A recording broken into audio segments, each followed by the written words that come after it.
لا إله إلا الله محمد رسول الله عليه صلاة الله وآله والأحبة.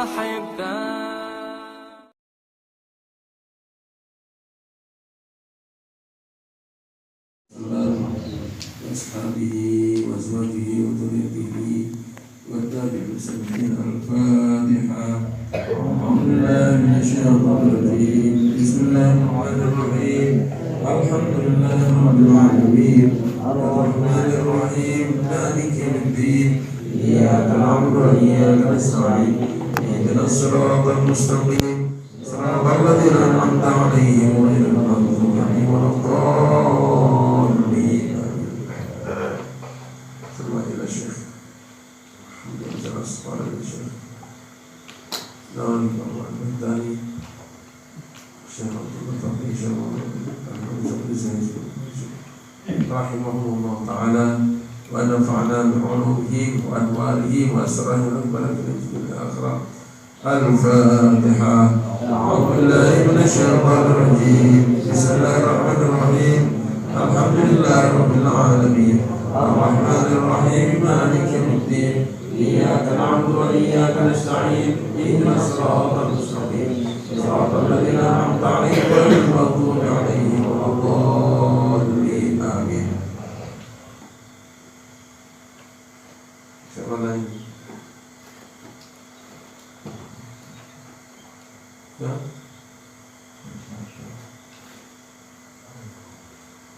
Al-Juhudul Ulama itu. Ya.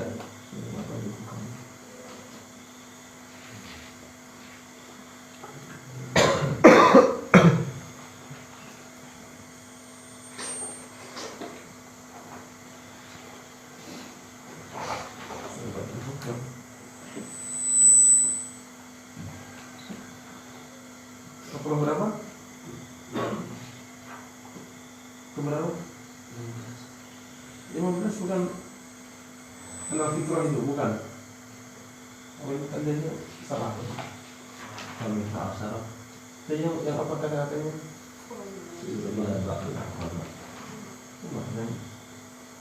Ini ada berapa ini?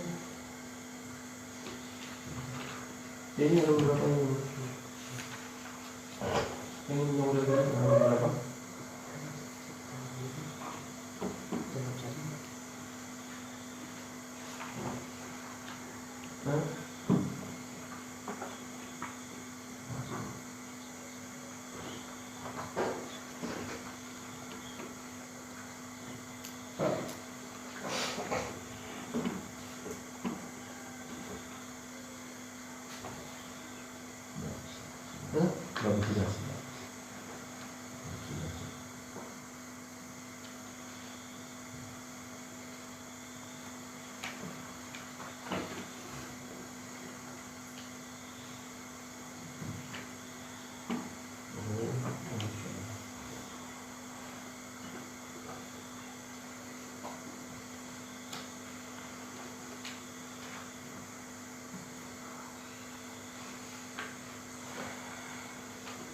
Qala al-musannif rahimahullah ta'ala wa nafa'ana bi'ulumihi daraini amin.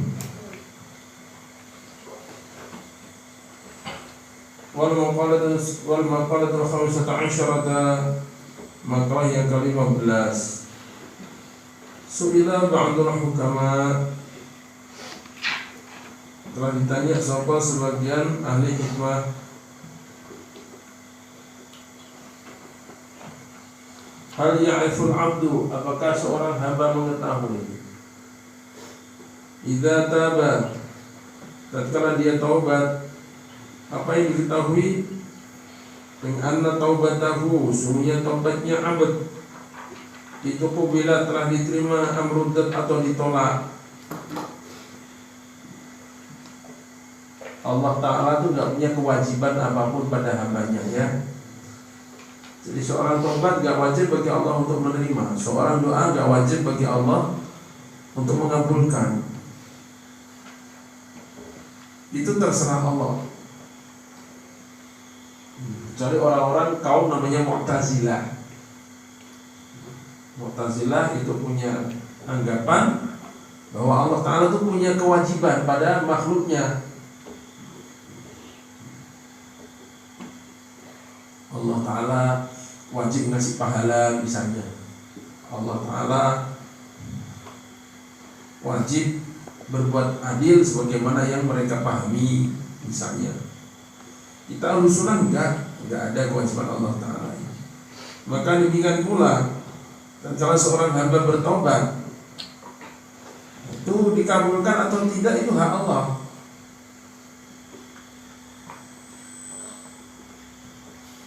Qala menjawab atau berkata Ba'dul hukama la ahkumu fi dzalik. Aku tidak memutuskan dalam perkara itu, enggak bisa memutuskan ini terima tidak diterima, enggak bisa itu. Itu hanya Allah yang tahu. Walakin lidzalika alamat. Tapi bagi dikabulkannya taubat itu ada tanda-tanda. Pertama, anyara, hendaknya dia memahami atau mengetahui nafsahu ing awaknya, dirinya, sebab ba'dul dirinya taib itu, dirinya orang yang taubat itu in ghairu ma'sumatin, tidak maksum anil maksiati, dari maksiat. Menyadari bahwa dirinya tidak maksum, tidak disucikan, tidak dilindungi dari maksiat. Gak usah orang yang memang orang-orang biasa, orang seperti Bala' bin Ba'ura, waliullah asalnya, bersiswa ahli ibadah asalnya, itu pun akhirnya bisa jatuh maksiat. Apalagi kita yang pas-pasan semuanya.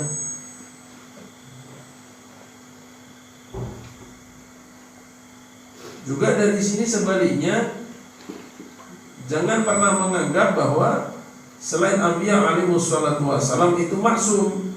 Sama saja, itu sama-sama gak bolehnya. Menganggap dirinya maksum itu kesombongan luar biasa. Beranggapan masih ada orang maksum setelah Anbiya, itu bisa dibilang kebodohan yang luar biasa juga. Yang jamin itu siapa? Bisa mengatakan masih ada orang yang suci, terlindung dari dosa, bertuduh bersih, gak bisa. Nah, ini tanda pertama bahwa dia bertobat, tobatnya diterima oleh Allah Ta'ala. Wa yara fi qalbihi al-faraha ghaiban wal huzna syahidan. Dan dia mengetahui atau berpandangan dalam hatinya itu, menganggap bahwa kegembiraan itu jauh, sedangkan kesedihan itu ada, hadir. Jadi mau gembira tuh nggak tahu apa yang digembirakan, sedangkan dirinya sendiri penuh dosa. Maka yang nampak adalah kesedihan, yang terasa adalah kesedihan. Kami yang berkali-kali sampaikan bahwa untuk orang mukmin ini huznuhu fi qalbihi, terus gimana? Wa bishruhu fi wajhihi. Huznuhu fi qalbihi, kesedihannya cukup di hati. Wa bishruhu fi wajhihi, dan keceriaan, kecerahan ada di wajahnya. Orang mukmin itu begitu. Tidak ada orang yang lebih risau memikirkan umat melebihi Sayyidina Rasulullah sallallahu alaihi wasallam. Tapi setiap ketemu sahabat, beliau pasang muka senyum. Apalagi ketemu istri, belum masuk rumah sudah senyum. Padahal hatinya penuh kegelisahan, sampai terdengar suara seperti bergolaknya air mendidih. Nah, itu contohnya benar begitu. Jangan sampai wajah kita wajah risau, hatinya nggak ada risaunya sama sekali. Susah, bukan main suruh senyum, merungkut aja wajahnya, seolah serisau umat. Tapi malam nggak tahajud, nggak mendoakan umat, terus apa bukti risaunya itu apa? Bukti risau itu kan malam-malam mendoakan, nangis, gelisah, kasihan, sayang. Nah, Rasulullah SAW berjam-jam tahajud demi umatnya. Berdoa waktu di Arafah dari zuhur sampai asar nggak berhenti untuk umatnya. Kemudian di Musdalifah dari maghrib sampai subuh. Di Arafah dari zuhur sampai maghrib, di Musdalifah dari maghrib sampai subuh. Demi siapa? Demi umatnya. Waktu dia sendirian nangis beliau. Tapi di depan para sahabat beliau tersenyum, beliau nampak gembira, nampak cerah. Apalagi kalau kita sebagai santri, sebagai orang muslim yang dai, yang dia berdakwah. Nah, kalau wajahnya ada wajah murung, wajah sedih, maka orang mau tertarik juga takut duluan. Wah, nanti saya ikut dia jadi tukang begitu. Wajahnya tegang terus, nggak ada cerah-cerahnya, nggak ada senyum-senyumnya, nggak ada lembut-lembutnya, tegang oleh bawaannya. Bukan begitu, memang hati sedih. Wajah mah nggak begitu.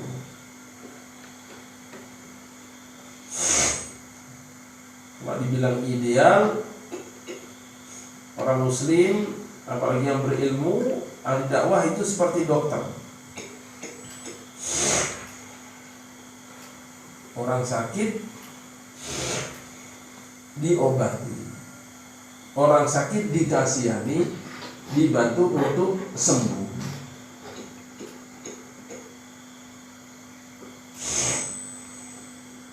Kalau seperti dokter nggak bisa, minimal seperti bunga,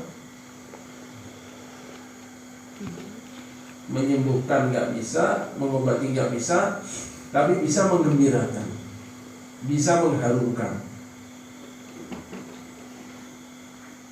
Itu nggak bisa juga, ya sudah minimalnya seperti bayi. Apa bisanya hanya nangis?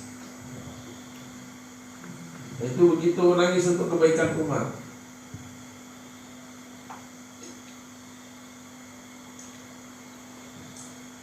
Dan yang ketiga, wa yuqarriba ahlal khair wa yub'ida ahlal syarri.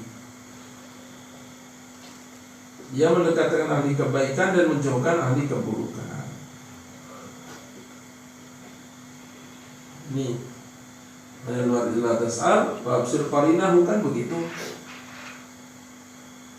Lihat teman-temannya sama siapa, dekatnya sama siapa. Maka orang itu diterima. Di antara tandanya adalah dia merubah pergaulan. Makanya dalam hadis tentang pembunuhan 99 jadi 100 itu kan saran dari gurunya tatkala itu akan taubat, nggak boleh pulang kampung, tapi disuruh berkumpul dengan orang-orang yang memang ingin jadi soleh. Karena manusia ini sangat terpengaruh dengan situasi dan keadaan. Gak usah sengaja mempengaruhkan diri, terpengaruh sendiri.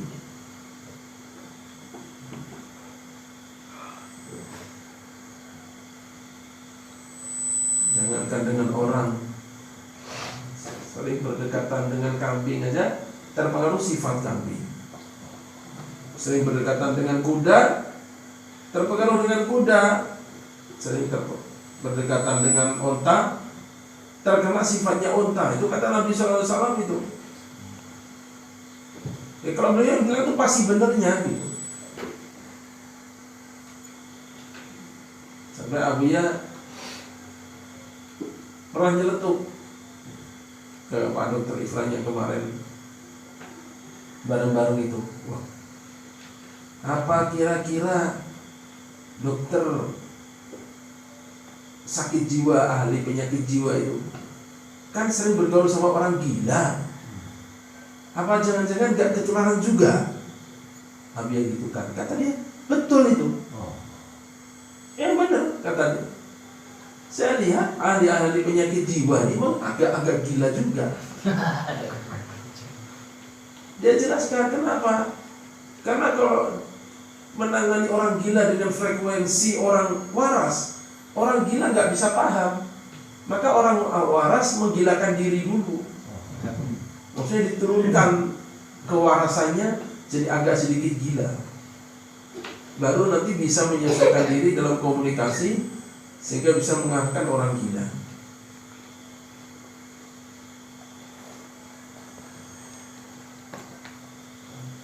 Maka orang yang betul-betul ingin taubat itu ya kumpulnya dengan orang-orang yang sama-sama ingin taubat. Termasuk kebiasaan khalifah-khalifah zaman dulu. Jadi kalau khalifah itu cinta pujian, maka yang paling banyak mengumpul dengan dia penyair. Dipuji, oh senangnya bukan main, kasih hadiah. Sudah kali penyair lagi buat pujian-pujian, kasih hadiah. Tapi kalau ingin perbaikan diri, maka seperti Umar bin Abdul Aziz rahmatullah alaih. Beliau raja tapi kumpulnya hari-hari bukan dengan para pedagang, bukan dengan para bisnismen, tapi dengan ahli agama. Beliau sangat dekat dan sangat berterima kasih pada orang yang suka mengingatkan perkara akhirat. Ya itu hampir tiap malam, pokoknya tiap malam ada ulama-ulama duduk pada beliau mengingatkan tentang kubur, mahsyar, sirat, mizan dan sebagainya sampai beliau menangis. Dengerin aja.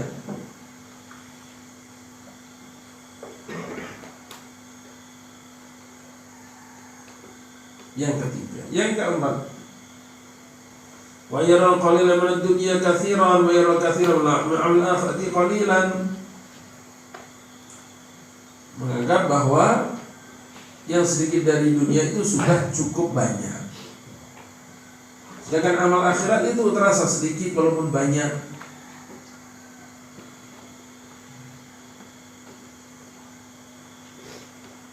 Di perkara dunia itu asalkan kita syukuri terasa banyak.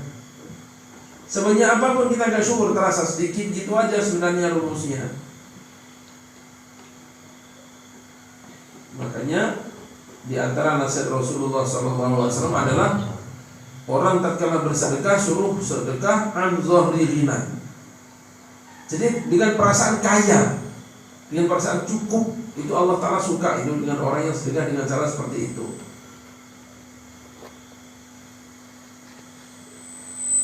Ada urunan misalnya untuk tasyakuran, ada gasnya 50, 100, 50, 100, besar aja 500.000. Banyak sekali. Enggak, sebenarnya kurang lah segitu, cuma sedikit. Jadi kalau untuk dunia itu, ya untuk akhirat kita mesti menganggap sedikit. Tapi kalau untuk dunia kita anggap sudah cukup, sudah banyak. Sudah banyak.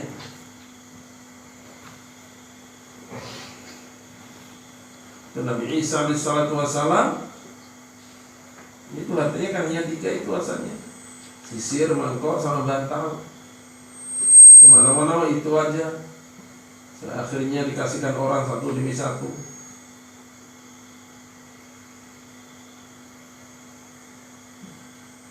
Sayyidah Aisyah radhiyallahu anha, beliau mendapatkan hadiah kiriman ratusan 100.000 dirham, mau beliau bagi dengan istri Rasulullah SAW yang lain.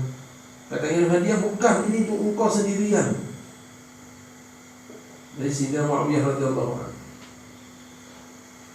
untuk saya sebanyak ini. Maka beliau bukan bersyukur, justru angkat tangan doa, ya Allah, semoga tahun depan jangan sampai saya ketemu uang sebanyak ini lagi.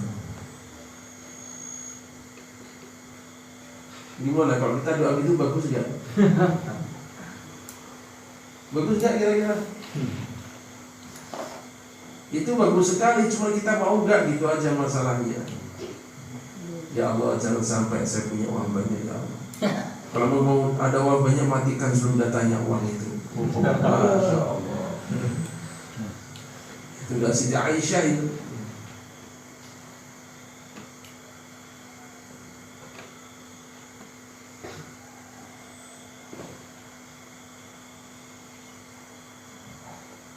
Sebaliknya untuk amal akhirat banyak pun terasa sedikit. Baca Quran terasa kurang wae. Salat tahajud cuma 4 rakaat, cuma dapat 1 juz atau 2 juz, terasa kurang sehingga penasaran pengen nambah. Di Pakistan itu zaman dulu belum ada video-video soalnya. Itu sampai pernah ada santri padahal bukan ustaz. Santri dari Palestina itu tahajud semalam tuh khatam Quran. Semalam khatam Quran. Kok bisa ya? Karena memang semangat. Bayangkan kita punya peternakan kambing misalnya. Peternakan apa? Seharian ngurusin capek. Udah itu kehujanan lagi, Masya Allah. Masuk rumah, habis isya, minum kopi sebentar, ditemani pisang goreng sama ulen anget. Wah, Masya Allah. Menikmati begitu, baring masuk selimut. Itu kalau dalam kondisi begitu lalu ada tamu gitu, seneng gak kira-kira? Masih melek pun akan bilang ke anaknya, udah bilangin aja bapak ada tidur. Jadi berat untuk keluar. Andai kan dalam kondisi seperti itu ada tetangganya tidak, Pak, itu kandang kambingnya roboh, kambingnya berlarian. Kira-kira gimana? Biarin aja lah. Kalau takdirnya hilang-hilang, enggak. Gitu enggak jawabannya? Bangun enggak? Bangun. Kenapa tadi enggak bangun? Sekarang bangun kenapa?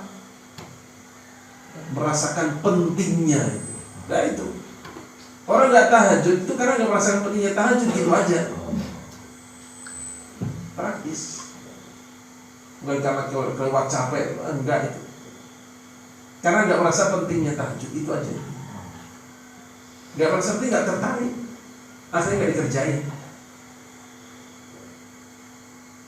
Sebab kalau merasakan penting itu, dia akan usaha, doa pada Allah, minta supaya dibangunkan, bangun. Allah Ta'ala suka kalau dimintain kok. Lihat aja. Kalian juga merasakan pernah, kami masih kecil, SD begitu, kasih tahu besok hari Rabu misalnya kita mau ziarah ke 5 wali. Oh, itu masih kecil tuh yang terbayang jalan-jalannya itu seperti kasih gembiranya bukan main. Nah itu kadang saking gembiranya malam gak bisa tidur. Udah itu setelah tidur, pas tidur mimpinya ditinggalkan lagi. Mimpinya ketinggalan rombongan. Wah, nangis, teriak, bangun. Alhamdulillah belum ternyata. Nah itu maksudnya, kalau ada tulisan itu dalam tidur itu ke bawah gitu. Maka tahajud pun begitu juga. Kalau ada keinginan Allah Ta'ala gak mungkin sia-siakan. Nah tadi itu, cuman sayang kepentingan tahajud masih kalah dengan kepentingan kandang kambing tadi.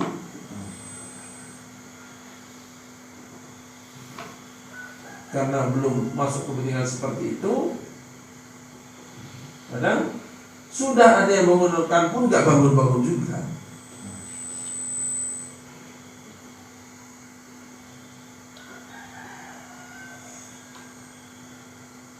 wa yara qalbahu mushtaghilan bima dhamina min Allah Ta'ala farigan amma dhamina Allah.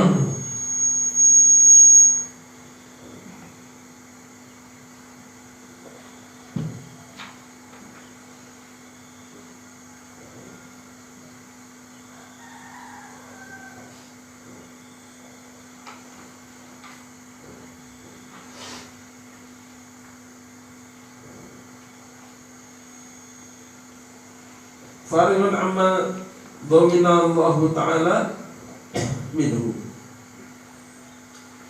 Yang kelima, dia melihat hatinya sibuk dengan perkara-perkara bima domina, dengan perkara domina yang telah dia jamin atau dia tetapi minallahi ta'ala, dari Allah Ta'ala. Dia berjanji akan menjaga hatinya supaya hanya untuk Allah, menjaga hatinya supaya tidak ingin maksiat, menjaga hatinya supaya tidak kaum yang enggak. Maka dikontrol betul hati saya, benar enggak itu, menjaga komitmen enggak dengan janjinya pada Allah Ta'ala itu. Penuh itu hatinya itu isinya, kegelisahan, kekhawatiran, ketakutan dan hal itu. Fariqan amma dhaminallahu ta'ala minhu, dan kosong dari memikirkan perkara-perkara yang telah Allah Ta'ala tanggung. Nah, jadi dalam hati itu mikir rizki besok itu udah gak ada sama sekali. Kalau memang saya masih hidup, ya pasti dikasih rizki. Wa anna nafsan lam tamutna hatta tastakmila rizqaha, dan sungguhnya jiwa tidak mungkin mati. Lan tamuta, tidak mungkin akan mati hatta tastakmila rizqaha, sampai dia habiskan rizkinya. Maka kalau ada seorang milioner punya harta semengitunya pun susah, tapi dia mati, ya berarti memang itu semua bukan rezekinya, hanya titipannya aja. Dia seperti tukang parkir aja untuk menjaga harta itu. Yang punya bukan dia, yang punya siapa ya? Gak tahu siapa yang pakai. Dianya sendiri rezekinya udah habis itu.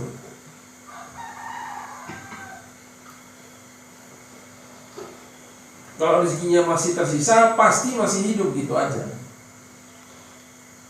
Maka orang sakit, orang bunuh diri dan sebagainya, lalu mati itu bukan mau rezekinya sudah habis. Kalau belum habis nggak mungkin bisa mati, masih terhidup. Nah, itu tuh ditanggung oleh Allah. Rizkinya untuk sekecukupan hidup itu ditanggung oleh Allah. Oh, kalau itu nggak usah kerja. Yang dibahas ini hati. Jadi itu uniknya para sahabat, uniknya orang mukmin. Hati yang megang dunia, tapi hati tangannya megang dunia, tapi hatinya untuk Allah Ta'ala. Nah, itu hebatnya.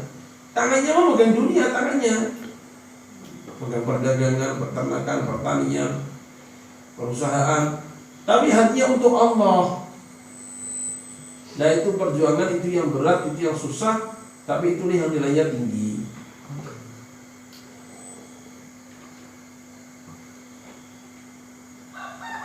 Yang keenam, wa yakuna hafizal lisani, dan dia menjadi orang yang menjaga lisan. Daimal fikrati, selalu berfikir.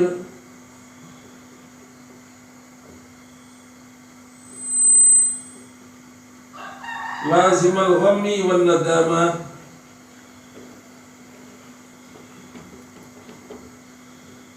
lazimal ghammi, dia senantiasa gelisah, wanadamati, dan penyesalan, selalu diberi kegelisahan dan penyesalan. Jadi lisannya terjaga. Ini kan paling susah dijaga, karena geraknya sedikit, tenaganya nggak banyak, tapi hasilnya banyak.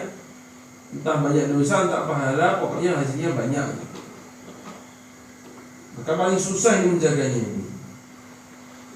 Tapi orang yang tobatnya benar, tandanya ya ini, makin mudah menjaga lisan dan dipenuhi hatinya dengan kegelisahan serta penyesalan. Kenapa saya nggak dari kemarin tobat? Kenapa nggak dari muda dulu tobat? Kenapa kok baru sekarang misalnya?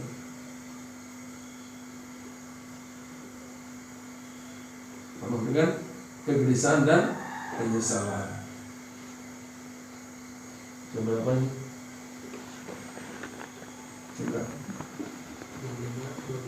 Hah? Oh, baru 5. Masih pagi ternyata. Yang udah jam setengah. Terus satu lagi. Wal maqalah as-sadisata asyarata, maqalah yang ke-6 qala Ibnu Mu'ad Az-Razi. Sebelum berkata Imam Mu'ad bin Mu'ad rahimahullah, min a'dhamil ightirar indi. Ya Allah.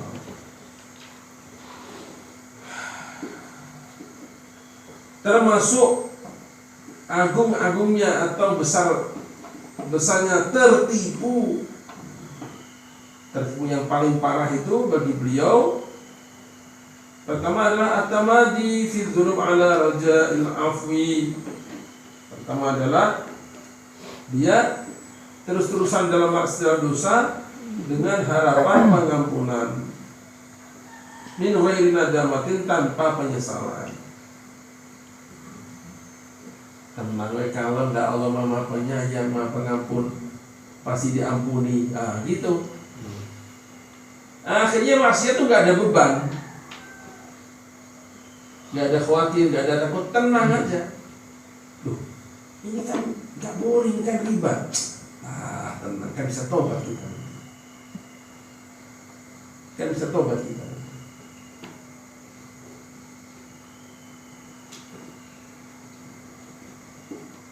Dan banyak waktu itu banyak.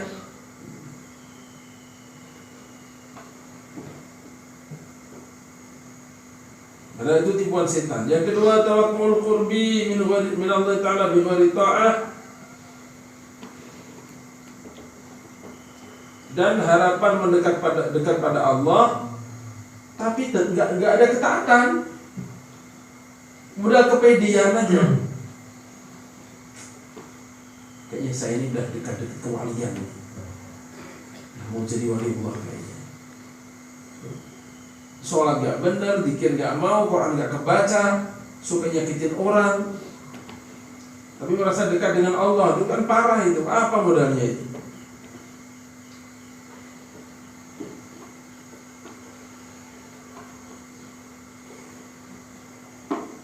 Yang ketiga,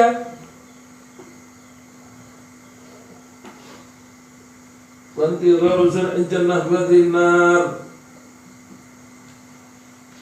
menunggu hasil tanaman surga dengan benih neraka.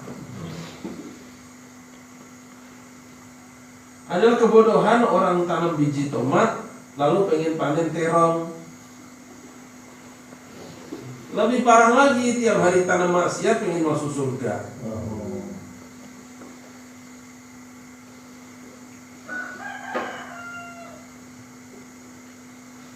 Orang korupsi misalnya, lalu hasil korupsi yang miliaran ini sebagian pakai untuk pergi haji, sebagian untuk membuat panti asuhan anak yatim. Dengan begitu dia merasa akan masuk surga. Kok enak? Sedangkan Allah Ta'ala thayyibun la yaqbalu illa thayyiban. Allah Ta'ala Maha Suci, Maha Bersih, yang ditimnya bersih-bersih aja. Nah, ini pergi haji dengan harta yang jelas-jelas dapatkan dari harta yang haram. Udah itu berkeinginan dapat pahala, itu gimana? Gak bisa begitu, gak bisa. Kalau untuk sekedar tertunainya tidak digugurnya kewajiban haji, tertunai mungkin. Dengan orang hasil korupsi berangkat haji, syarat rukun wajib tertunai semua sudah. Tapi jangan berharap pahala kalau begitu itu. Orang modalnya barang haram lagi.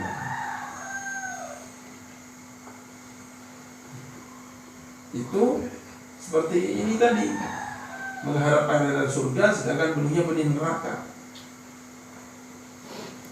Dan itu makin dekat ke hari kiamat makin kabur itu. Batasnya halal haram, perbedaan benar salah itu makin gak jelas. Banyak yang abu-abu. Ya enggak sih ini benar, enggak sih ini. Sebab perkara yang salah. Tapi kalau udah banyak sekali yang melakukan, maka nggak terasa salah lagi. Nggak terasa lagi kalau itu salah karena saya banyak orang mengerjakan. Seperti dulu waktu kami masih kecil itu, sebelum revolusi Iran besar-besaran. Jadi di Indonesia ini saya nggak tahu ya, wanita pakai jilbab itu besar-besaran, ada pakai itu setelah revolusi Iran itu. Dulunya yang pakai enggak, lebih banyaknya enggak. Yang pakai pun pakainya pakai kerudung panjang itu, jarang pakai jilbab hujan.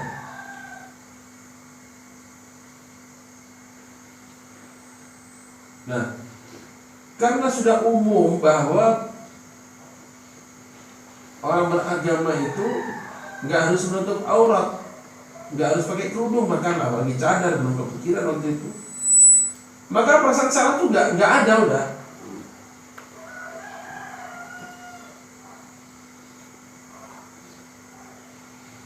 Sehingga cara orang kafir Amerika terutama itu merusak ulama gimana? Yang untuk berdiri sendiri nggak usah disuruh. Merusak ulama tuh, merusak cara ulama atau anak mudanya ulama tuh gampang.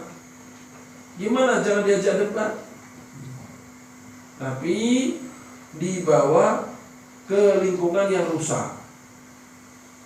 Maka diundang ke Amerika. Awal-awal astagfirullah, astagfirullah, ya Allah ini gimana, astagfirullah. Awal-awal kesini nggak terasa menikmati. Kesini tanpa terasa bisa ikut maksiat, alhamdulillah. Walaupun nggak semuanya, tapi tidak. Siapa yang bisa tahan? Nah udah begitu nyantai aja, kenapa? Bisa tobat nanti. Itu kan menanam benih neraka, pengen paling surga.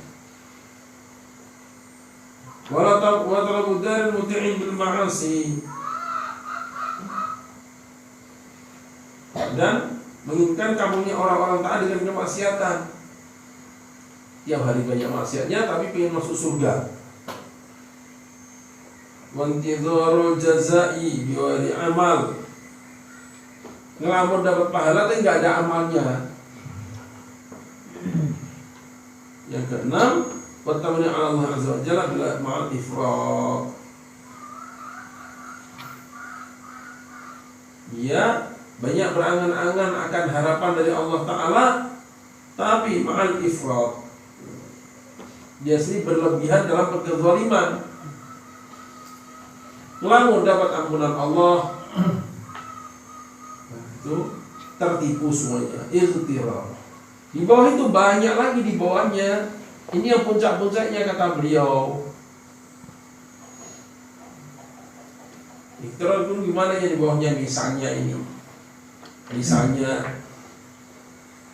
di kampung ini rata-rata orang sholat subuh jam 7 misalnya. Lalu dia bisa sholat setengah 7. Oh, perasaan sudah paling soleh sedunia. Itu ikhtiar namanya, tertipu itu. Atau misalnya dia baru selesai hafal Quran, lalu punya perasaan pasti masuk surga. Sedangkan kalau hanya hafalan Quran saja, bahkan hanya dengan ilmu saja tanpa amal, itu namanya Hajjaj bin Yusuf itu punya. Ya, Hajjaj bin Yusuf itu hafalan Qurannya luar biasa. Kuatnya luar biasa hafalan Quran. Dan ilmunya dalam juga. Tapi hampir tiap hari kerjaannya bunuh orang, Total dihitung kalau nggak salah 185 atau 135.000 orang yang dia bunuh. Maka setelah dia mati, ada seorang mimpi ketemu dia, tanya, "Wahai Hajjaj, bagaimana perkataan Allah Ta'ala padamu?" Allah Ta'ala sekarang ini, sementara ini, balasan atas pembunuhan per orang itu Allah Ta'ala berikan sakit seperti sakitnya orang dibunuh itu padamu. Tapi khusus untuk balasan padaku atas kesalahanku membunuh Sa'id bin Jubair, Allah Ta'ala timpakan rasa sakit itu 70 kali lipat. Nah, ini termasuk juga irtirar, tertipu, merasa masih selamat dengan ilmu agamanya, amalan Qur'annya. Nah, itu irtirar juga yang 6 ini puncak-puncaknya, di bawahnya masih banyak lagi. Maka yang diingat, wa fawqa kulli dhi ilmin alim. Jangan pernah merasa dalam ilmu ini sudah mentok, sudah cukup, sudah wah, sudah segala-galanya. Ingat, di atas kita masih banyak yang alim, masih banyak. Maka jangan gampang kita mentang-mentang dengan karena Allah dengan ilmu ini. Sebab memang bawaan dasarnya ilmu ini naik. Kalau nggak dikontrol jadi sombong. Sehingga sudah dimulai dengan zikir, ingat akhirat, ingat dosa, supaya hati lembut, sombongnya berkurang, apalagi bisa hilang. Wallahu a'lam. Kalamun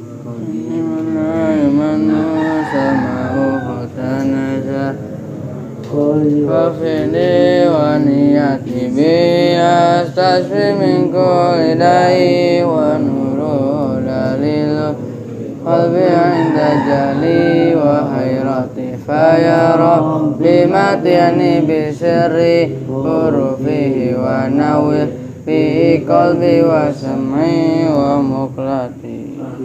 Duduklah kalau dulu. لا إله إلا الله محمد رسول الله عليه صلاة الله وآله